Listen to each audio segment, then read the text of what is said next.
You know what? Represent. Even if we've got 11 wins, keep going. Huh? Even if we only have 11 wins. Ever? Ever. Hey, we've been in the playoffs before. You're Charles Barkley? Come on. You're probably too young for that. Okay, it's been a while since we've got a chance to see you getting ready for a fight. I wonder what the feeling is like just a couple days out. What's the emotion after all this time away? Feeling's the same. The fight week's the same. I just really wanted to be on this card. You know, just after all the time that I took off, this card made sense. This card with this opponent, so it was perfect for me to come back. So that's why I'm here. I know you're never an outwardly emotional kind of guy or whatever, but I mean, this crowd, the homecoming, was it everything you expected? I mean, does it feel kind of special even after all you've accomplished in your career? It does, you know. It's just, I love you too. It's just always great to have the support of the fans. You know what I mean? I just feel extremely lucky. There's not a lot of people that actually get all the applause from the fans, and just my fans are super loyal. It's just amazing, you know. I do this for myself. I fight and train for myself, but if I can reach somebody else that's watching me, I mean, that's great, you know. That's hey, I've done my job, so. I wonder, you know, as we break down this fight, you know, obviously everybody looks at you and they say, I wonder what he's lost after 2.5 years away. When you look at yourself, I mean, do you feel like maybe there's something you've gained? I mean, do you think maybe people aren't giving you credit for things you might have improved during your time away? Yeah, I mean, you know, I'll get to prove that in my fights coming up. You know, how much I've improved the time off and how good of a, you know, how good of rest is for your body in that time off. Again, I feel stronger than ever with no nagging injuries, you know, right to it, feel great. So I'm just blessed that I get this opportunity to come back and fight here, and yeah. I know it's just an open workout for the fans, but, you know, we saw a lot of striking there, a lot of reactive head movement, that sort of thing. I mean, do you feel like this is a fight that you can stand in the pocket and win a fight on your feet? You're going to have to fight everywhere, you know what I mean? If something doesn't work, hey, you know, there's plan B, plan C. So I expect, yes, I'm going to have to stand with them. I'm going to have to throw blows with them, you know, in order to do everything else that I want to do. You know, this is mixed martial arts. We can do everything, punch and kick. I try to kick, but, I mean, the mats are, I don't even know what brand of mats they are, but they're pretty slippery, you know. I sweat a lot, so with the canvas in the octagon, the sweatier you get, the more grip you get. So I'm excited just to show people how much I've improved. Last thing for me, do you know what you weigh on fight night? I don't. I haven't weighed myself at all this camp. I never do. I just. You know it's not 266, hey, man, but all right? Yeah. It's the perks of being a heavyweight for me, you know, a smaller heavyweight, so. Looking at Francis, outside of his punching power, does he shine anywhere else? Does he shine anywhere else? You know, he kicks a little bit now and then. I'm sure his kicks are hard for how much power he has. I'm sure he's tough in the clinch. I'm sure he's tough in the wrestling, in his wrestling defense. Again, he's a big, strong guy. He's gotten to where he is for a reason. You know, he's not just a one-trick pony. He does have other avenues, and for him, he is somewhat of a green guy that he still has a lot to learn. I'm sure he's improved much so in his last fights to now, so I'm expecting to see that. He said he called you out 2 years ago after your win over Travis Brown, your last fight. When did he get on your radar? Did you hear that call out from 2 years ago? Yeah, I heard him, you know, talking. I said some stuff back to him as well, you know what I mean? But when he got on my radar was for this fight, you know? There's always this ifs, ands, and buts. There's no reason to get into it with anybody over social media. Like, I don't know, that just seems very immature to me. You know, we can prove it one-on-one, so I get to do that. Do you look at that Stipe fight and just think, well, there's the blueprint to beat him? Or do you imagine he's probably improved since then? He's probably improved since the Stipe fight, definitely. So, again, you know, I'm looking to fight a much more improved Francis Ngannou. And, you know, just looking at his other fights, you don't need a blueprint from somebody else to look at what he has. He likes to stand, likes to throw his hands, and he's really good at that.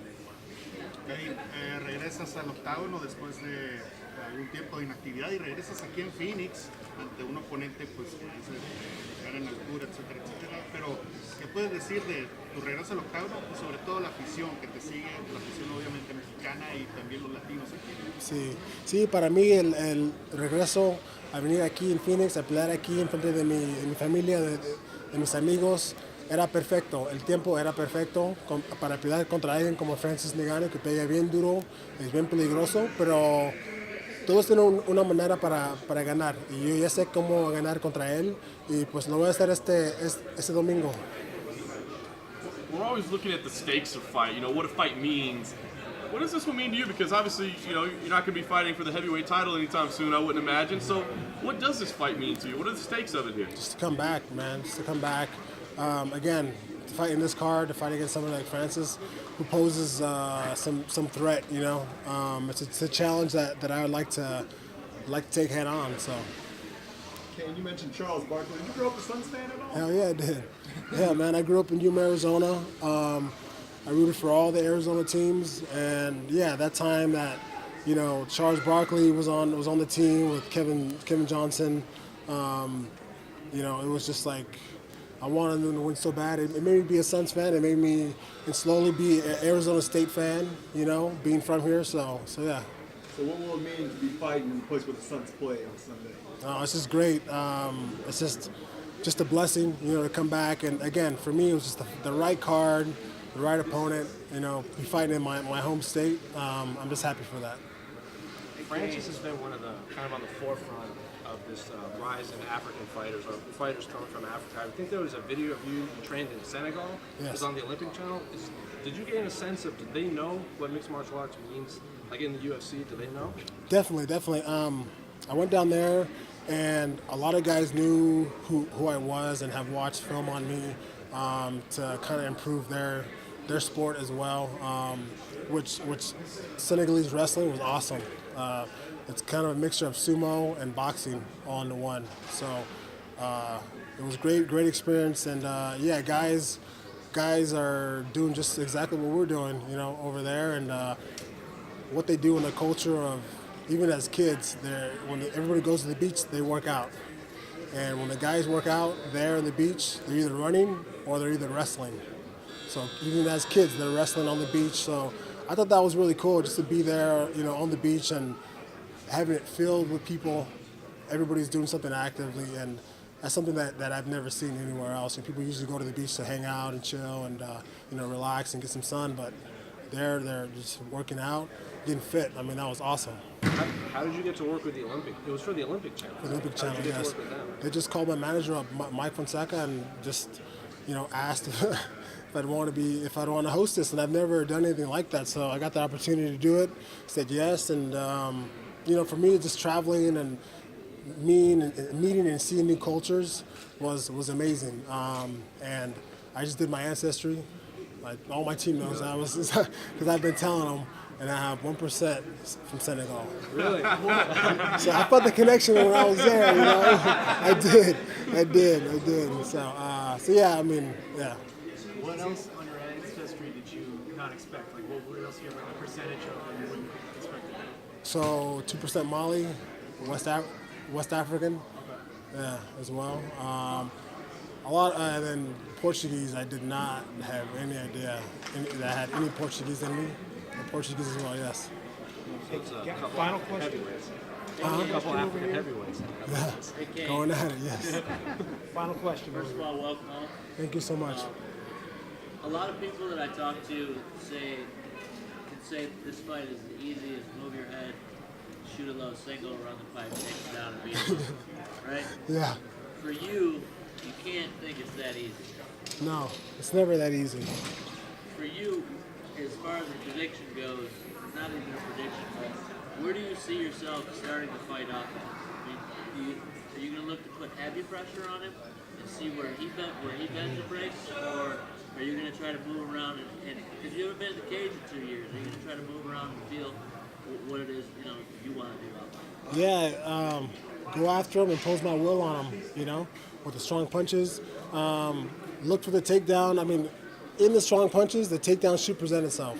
And if it's not there, then I'm able to punch and kick that's something that I do well, so I can keep my distance on him, but also close the distance on him with the punches. So looking to see what he gives me, I know he's going to be super strong early on. I know trying to get a takedown early on is probably not going to work because of how strong he is. You know what I mean? So we'll have to see what's open. The knockout's there. I'll definitely take that, of course. But I see how he moves. I see how he throws his punches. I know what punches are really good on him. He throws really good uppercuts. He throws these loopy hooks, long loopy hooks. So looking for openings after he throws them, and counterattack and just do everything, man. This is MMA. I'm gonna throw everything at him. Well, welcome back and good luck. Thank you so much. All right, guys. Thank you. Thank you. Yep.